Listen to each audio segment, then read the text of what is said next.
வார்து புயல் காரணமாக நகரின் பல்வேறு இடங்களில் மின் கம்பங்கள் சாய்ந்து கிடக்கின்றன. இதனால் நகரில் மின் சப்ளையை மின்வாரியம் முற்றிலுமாக நிறுத்தியுள்ளதால் சென்னை நகரமே இருளில் மூழ்கியுள்ளது. இதுகுறித்த கூடுதல் தகவல்களை தருகிறார் எமது தலைமை தொகுப்பாசிரியர் உமாபதி கிருஷ்ணன். ஒரு வழியாக வார்து புயல் 2 மணியிலிருந்து மாலை 5 மணிக்குள் கரையை கடந்துவிட்டது.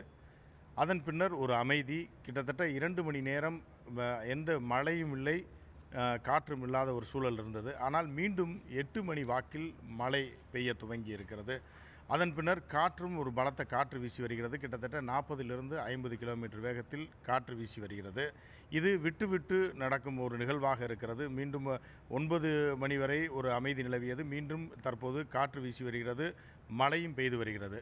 இப்போது மீட்பு படையினருக்கு உள்ள தலையாய பிரச்சனை என்னவென்றால், சாலையில் விழுந்து கிடக்கும் மரங்கள். இந்த மரங்கள் நகரின் பல்வேறு பகுதிகளில், கிட்டத்தட்ட முக்கியமான பகுதிகளில் எல்லாம் மரங்கள் நடு சாலையில் விழுந்து கிடக்கின்றன. இதை அகற்றும் பணிகள் நாளை காலை முதல் துவங்கும் என்று எதிர்பார்க்கப்படுகிறது.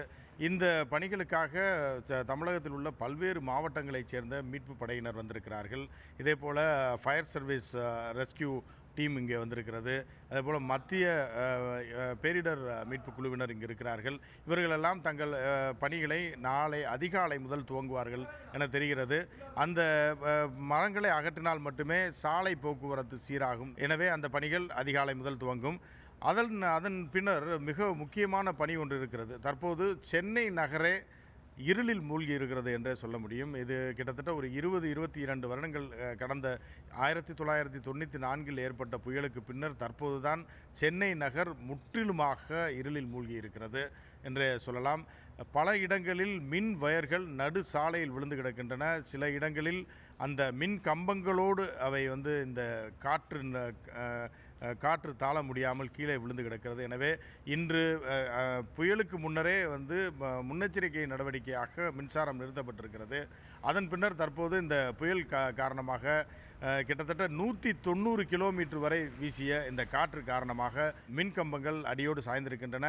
பல்வேறு இடங்களில் இந்த டிரான்ஸ்ஃபார்மர்களே செயலிழந்து காணப்படுகிறது, சாயும் நிலையில் இருக்கிறது. இதையெல்லாம் சீர்படுத்துவதற்கு கிட்டத்தட்ட 2-3 நாட்கள் கூட சில இடங்களில் ஆகலாம் என கருதப்படுகிறது. ஆனால் பிற மாவட்டங்களிலிருந்து முன்னெச்சரிக்கை நடவடிக்கையாக அரசு இந்த மின்வாரிய ஊழியர்களையும் ஒப்பந்த ஊழியர்களையும் இங்கு வரவழைத்து தங்க வைத்திருக்கிறார்கள். விடிந்ததும் வெளிச்சம் வந்தவுடன் இந்த பணிகள் போர்க்கால அடிப்படையில் துவங்கும் என்று தெரிகிறது. அப்படி துவங்கினாலும் இரவுக்குள் மின்சாரம் கிடைத்துவிட்டால் அது மிகப்பெரிய ஒரு சாதனை என்றே கருதப்படும்.